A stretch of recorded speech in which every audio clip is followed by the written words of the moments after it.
I am breaking down all of your most asked travel questions. I've compiled a list from my TikTok and from my DMs and from my comment sections on here about all the most frequently asked travel questions about traveling in your 20s and how to make this lifestyle a reality for yourself. And I'm gonna go through all of them. If you don't know me, my name is Bailey and I am a travel content creator, mainly on TikTok, but also here on YouTube. And I talk all about life in your 20s and traveling in your 20s because I know so many people tell you that you should travel while you're young, but no one actually gives you the roadmap to get there. And so I really wanna break everything down for you so that you can make this lifestyle your reality. The first question is, how do you even start? And I know for me, I'm just gonna share my story about how I got started traveling, and you can kind of take what you can from it, but my main thing is you just have to go and you have to save to be able to go. Kind of around when COVID hit is when I knew that the second we were out of this that I really wanted to start traveling and I wanted to make that a big priority in my life. And so I started saving in 2020 because I was supposed to graduate college in 2022. So that when I graduated, I had like 2 to 3 good years of just completely saving everything that I could so that I could go off for a couple months and not have to worry about finding a job right away after college graduation. So when I graduated in 2022, I knew that there wasn't really going to be anyone that could just take 4 months off work or like postpone getting a job for 4 months to be able to travel with me. Or honestly, a lot of my friends that would even want to travel in the way that I did, which was backpacking around Europe. So I ended up going by myself. And so I went solo backpacking around Europe for 4 months, and it was the most incredible 4 months of my life. And it really just kickstarted this whole travel mindset, and just knowing that I knew when I was on that trip that I never wanted to go back to like a more normal life, at least for right now. And the second I started traveling in that way and realizing that travel didn't have to be that expensive, I knew that I wanted to do everything in my power to make that my lifestyle. So I'd spent those 4 months all around Italy, France, Spain, Belgium, Switzerland,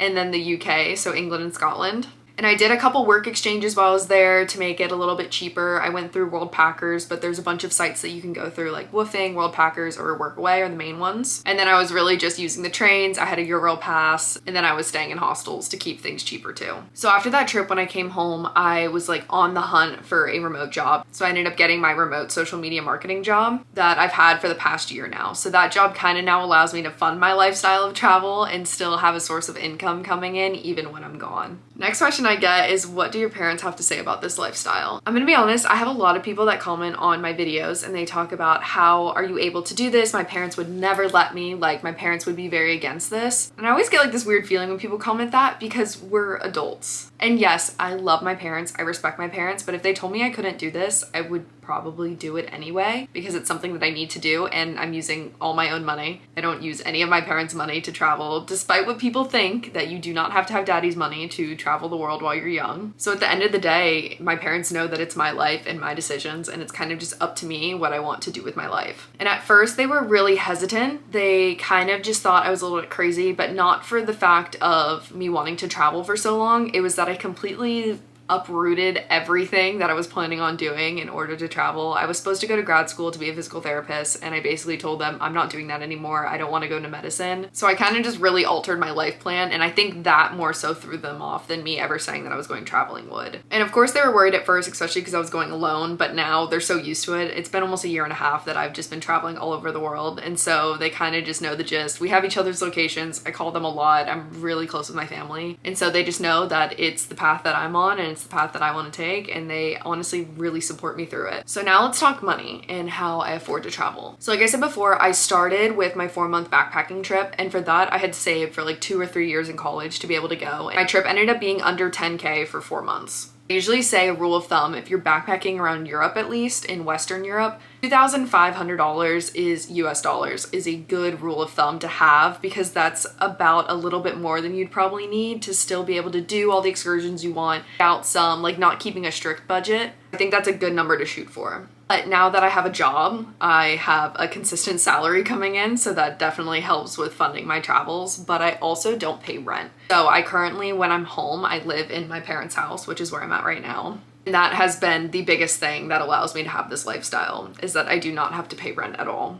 So pretty much anything I would have paid in rent now goes towards wherever I'm traveling to for that month. I also get a lot of people commenting if I have student loans or if I have any debt, and I do. Even though I do travel so much, I think people are under the impression that a lot of people who travel a ton have to be in a lot of credit card debt or have to just be barely scraping by, which is not always the case. You just have to get really good with your money. Like every month, since I have a salary, I am paying for my travels, but then I'm also paying off my student loans. I'm also saving money. I'm also putting money towards my 401k. There's ways to be financially smart and still travel while you're young. I just know that I wouldn't be comfortable living this lifestyle if I was in extreme debt or I wasn't even thinking about my future at all. How do I find places to stay while I'm traveling? So when I was first traveling on a super tight budget, that's where I was staying in hostels. And I actually still stay in hostels every once in a while if I'm trying to save a little bit more money or if I really want to meet a ton of people while I'm gone. Now that I have a job, that can be a little bit hard to actually work in, so I'll really only do that on the weekends, and because it can be really hard to do a full 8-hour workday in a hostel. Hostels are definitely the way to go, and what you should do is you should go on Hostel World. It's this website where you can look up pretty much any hostel that exists. You can read all the reviews, everyone kind of leaves all the information, there's tons of pictures. It's just a really great resource to find good hostels. Then my pro tip is to book directly through the hostel then. So you're just gonna copy the hostel name and kind of put it in your browser and then find their actual website and book straight through them, because a lot of times you can either get like discounts or a free breakfast or something. It also just makes things easier if you wanna alter or change your reservation, because then you're talking directly to the hostel instead of a third party. But now that I travel with my remote job, my favorite places to stay where I can still meet people and it's still a little bit more affordable than getting an Airbnb on your own is co-working houses. And one of my favorite co-working house sites is called Outsite. And they have houses literally all over the world that are full of digital nomads and remote workers, which is an amazing way to meet new people while you're traveling, but then also feel more safe than being in an Airbnb on your own. I know for me, a lot of times when I'm traveling alone, I am a woman and that can be a little scary and a little intimidating. So I like to stay in places where there are other people around me, which I know might sound counterintuitive because I guess you would think if you were surrounded by strangers that would be a little bit scarier, but the people in these places are so kind and everyone is just looking out for each other, and just having other people around makes me feel so much safer than being in a hotel room by myself. And then it also gives you people to do activities with, so if you wanted to go out at night, you now have people to do it with, so you're not out on the streets by yourself alone. It just really gives me like a peace of mind. Along with safety, some solo travel safety tips that I have are never book a train or a flight that gets you in at night, or maybe leave super early in the morning. Sometimes it's unavoidable, but if you can, especially at the beginning of your trip when you're still trying to get your feet wet, really try to avoid that, because those are usually the situations where you feel a little bit more uncomfortable. You don't know the lay of the land, you're by yourself and it's dark. It's just a lot of times you're having to walk places in the dark on the streets, and it can just make you a lot more anxious than you need to be if you would have showed up at like noon. This one's self-explanatory, but share your location with people. Honestly, the more people that have your location, I think the better when it comes to this. So all of your best friends back home, your parents, just makes everyone feel so much safer. They know where you are and you know that someone else knows where you're at in the world. When you're by yourself and you're walking, I know sometimes you might want to play music or maybe listen to a podcast just because you're by yourself and it gives you something else to do, but please only wear one headphone. And this might sound kind of weird, but at least if you have like AirPods like I do, they're noise canceling, and so when I have those things in, I can't hear anything around me. My awareness completely goes out the door, and so by wearing only one, I can still kind of hear what's going on around me, not only for like a car to maybe hit you, but also just for people, someone may be following you. Once again, I've never had any of this happen, but I think a lot of that comes down to me being very safe and very careful whenever I am traveling alone. So you just have to make sure you're aware of your surroundings, and listening to music or listening to a podcast can really take away from that. And my last one is just never tell people that you're alone. Yes, the people in your hostel, they know you're alone, and most of them are probably alone too. Or if you meet someone at dinner that's also solo traveling, but if someone comes up to you like on the street, I've had many times where like a guy will approach me and they can look like the nicest guy ever just on their lunch break and start talking to you. I don't really like to put myself in the situation where then I tell them that I'm alone. You just never know what people's intentions are. So I always just say, oh, my boyfriend's coming, or I'm actually meeting my mom for lunch. You just make some excuse for why you're alone right now, but you will be with someone very soon. Sometimes I like to have fun with it too, and you can make up this whole different backstory because no one actually knows who you are. You don't owe them anything, they're a stranger. You really don't have to tell them anything that's the truth. Next question I usually get asked is how I'm able to travel with my remote job and what that kind of looks like and what other jobs there are out there. And I want to put a disclaimer on this. I get DMs all the time of people asking me if I know of any remote jobs that are hiring, or if I know of remote jobs just in general that they could try and get.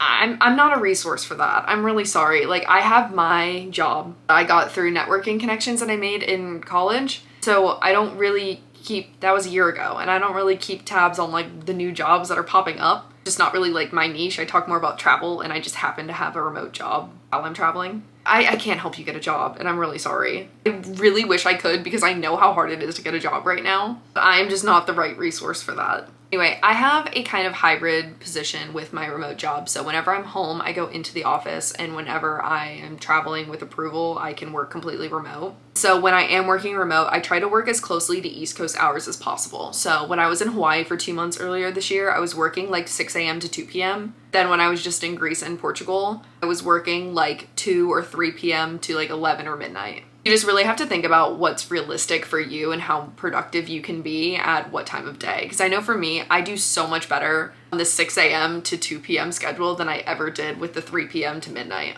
I definitely still made each one work. When I've been traveling, other people with remote jobs, there's a lot of people that are in marketing that travel or in PR. I've also met people who are in the music business that travel, people who work in engineering, or a lot of your tech and software engineers. Pretty much anyone in tech can go remote. That's a lot of startups. My friends are data analysts. A lot of people are in sales. A lot of people are entrepreneurs. There really are a lot more jobs than I think you would think that can go completely remote. Especially since COVID, a lot of places have switched to a more remote, if not hybrid, to their type of work schedule. Next is how I make friends while I'm traveling. And I have done this so many different ways. So when I was first backpacking, I would meet people literally by walking into my hostel room. There would already be like girls or guys in there that would immediately invite you to something, and you can start talking to them about going out to dinner or maybe going on a certain excursion. I would also go to a lot of tours by myself, so that would be like walking tours. I remember in Belgium, I went to like this Belgian beer tour, and there was a bunch of young people there that you could just start to talk to, but you definitely have to put yourself out there to be able to make friends. I even had some times where I'd be like journaling in a park, and 2 girls who were my age would be sitting near me, and then we start talking. The biggest thing about making friends, especially when you're solo traveling, is you have to put yourself out there, and you have to be willing to meet people. Because if you're gonna sit with your head down in the corner, you're never gonna be approachable. People are never gonna want to talk to you, and you're not gonna get to meet anyone else either. And I know that can feel so scary. I'm not the most extroverted person that I know. I'm definitely more of an introvert at heart, but I think that was one of the best things that I got out of solo travel, is it really pushed me outside my comfort zone and made me do things that I wasn't super confident in, like meeting new people and just striking up a conversation out of nothing. Other ways that I've made friends is just through using social media. Even if you're not an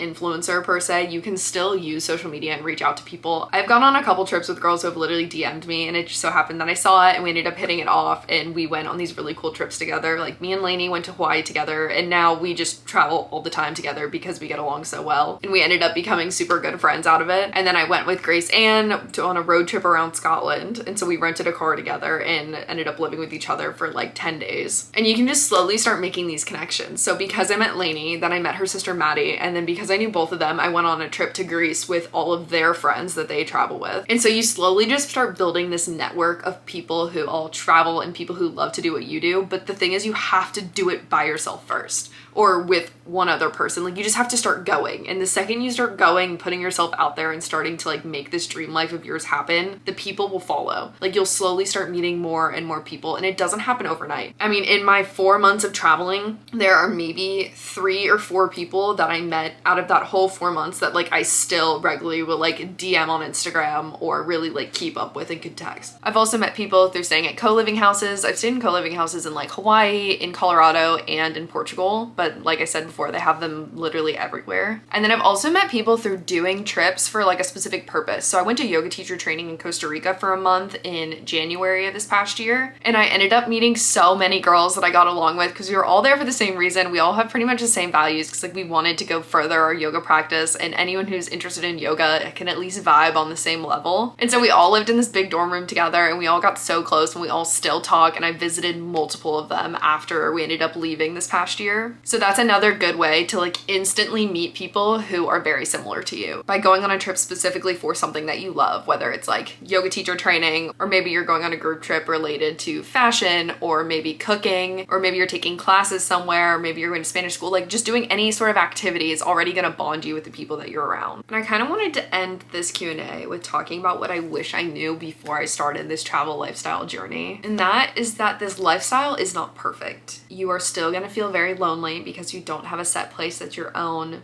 You don't have a set community that you can go to every week. Like now my whole community is spread out throughout the whole entire world, not even just the US. You don't really get to have a sense of routine and a sense of familiarity with all the places that you're around. So it definitely can be very challenging, but through all the challenges, it is still one of the best things that I've ever done for myself. I have grown so much as a person. I have learned so many things that like I wouldn't have been exposed to if I just stayed at home. I feel like the US is such a bubble. So anytime you get the opportunity to be able to burst that bubble and just really get out there into the world and see what it's all about and get to form your own opinions can be such a formative experience. And I would not give this past year up for anything. But starting was really, really hard, and I'm not gonna discredit that. Like saving all that money, actually booking the plane ticket was so hard because you're making this promise to yourself that you want to live this certain lifestyle, and there's always that thought out there that you could fail and that it's not going to work out. I remember when I was about to go on my 4-month backpacking trip, I had bought the plane ticket and I'm like, but what if I go and I hate it? And then I have completely failed and everyone knew I was supposed to be gone for multiple months and I come back after 2 weeks. Obviously that didn't end up happening, but that fear was in the back of my mind the whole time because I hate failing at things. But now when I look back at it, if I didn't like it and I would have come home, it's not even a failure. It's just like learning from that experience. We're not supposed to be great at everything we do. Every idea we have isn't supposed to be our forever idea. So many people talk to me about how long they think I'm going to keep up this travel lifestyle and how long